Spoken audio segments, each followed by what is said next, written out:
농구에는 마이클 조던이 있고 골프에는 타이거 우즈가 있죠. 그렇다면 포커에는 누가 있을까요?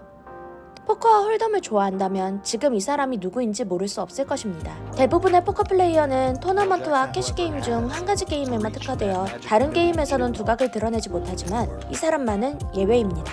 토너먼트와 캐시게임 모두 엄청난 성공을 거두고 포커팬뿐만 아니라 주변 동료들에게도 세계 최고의 포커 플레이어로 손꼽히는 포커 플레이어, 더 타이거 우즈 오브 포커, 바로 필아이비입니다. 필아이비는 1976년 2월 1일 캘리포니아 리버사이드에서 태어났습니다.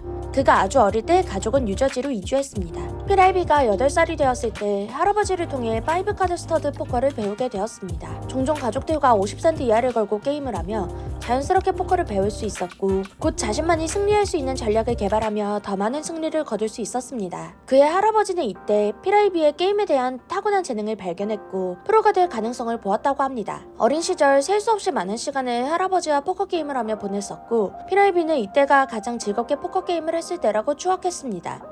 필아이비의 부모님과 교사는 그에게 커서 무엇이 되고 싶냐고 물었을 때 그는 자신있게 프로 갬블러라고 대답했다고 합니다. 필아이비가 16살이 되었을 때 친구의 아버지가 주최한 홈포커 게임의 단골이었으며 그는 테이블에 있는 어떤 사람들보다 훨씬 뛰어났고 모든 돈을 다 가져가게 되었죠. 그는 더 큰 도전을 갈망했고 이는 애틀랜틱 시티로 가게 되는 계기가 됩니다. 필아이비는 18살이 되던 때 뉴저지의 뉴 브런즈윅에 있는 텔레마케팅 회사에서 일하게 되었습니다. 그는 텔레마케팅 회사에서 만난 직장 동료였던 루시 하야타와 2003년에 결혼했지만 그 결혼은 오래가지 못하였고 결국 2009년 이혼하게 되었습니다. 사람들은 텔레마케터가 프로포커 플레이어가 된 스토리텔링을 기대할 수 있지만 사실은 텔레마케팅 회사에 근무한 이유는 단순히 포커 뱅크롤을 늘리기 위한 수단이었다고 합니다. 그는 합법적으로 포커를 할 수 있는 21세가 되지 않았기 때문에 카지노에 출입하기 위한 수단이 필요했었습니다. 그는 회사 동료의 이름을 빌려 위조 신분증을 만들었는데 그 이름은 제롬 그레이엄이었습니다. 위조 신분증으로 자유롭게 카지노에 출입이 가능하게 된 그는 게임에 더 많은 시간을 가지기 위해 카지노가 있는 애틀랜틱 시티로 이사했습니다.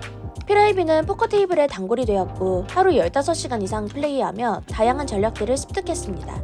다른 플레이어들은 그가 그만큼 테이블에서 떠나지 않는다는 의미가 담긴 노홈 제롬이라는 첫 번째 별명을 붙여주었습니다. 하지만 불행히도 제롬은 많은 돈을 잃기도 했으며 그 후 종종 월세 내기도 빠듯해지고 때로는 전기나 수도세를 낼 돈도 없었기 때문에 별명이 거의 현실이 된 적도 있었습니다. 시간이 흘러 그가 합법적으로 카지노에 출입이 가능한 21세가 되었을 때 이미 프로포커 플레이어로 알려져 있던 베리 그린스타인과 다니엘 네그라뉴를 만나게 되었고 필아이비와 많은 시간을 함께 보내며 많은 조언을 해주었고 필아이비는 그들이 해주는 모든 충고를 진지하게 받아들이고 자신의 실력을 한층 업그레이드 시킬 수 있었습니다. 2000년 이전 필아이비가 누군지 몰랐다면 전설적인 아마릴로 슬림을 상대로 첫 WSOP 팔찌를 획득한 후에 알았을 것입니다. 그 승리로 거의 20만 달러를 벌었습니다. 하지만 돈보다 더 중요한 것은 필아이비가 포커를 직업으로 삼는데 필요한 자신감을 갖겠다는 것입니다.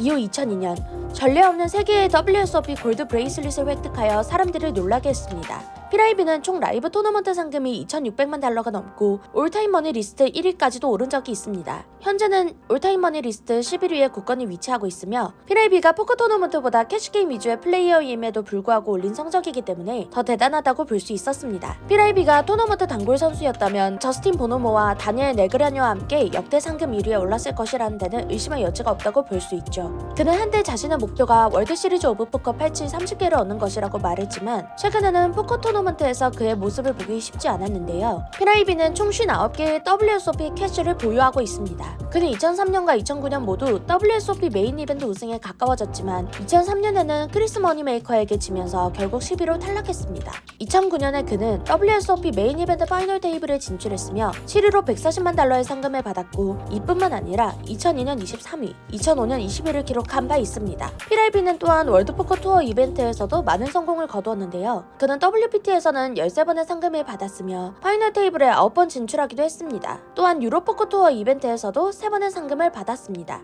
필아이비는 포커 토너먼트에서 아주 좋은 성적을 냈고 캐시게임을 더 선호하던 그에게는 이러한 성취가 더욱 인상적이었죠.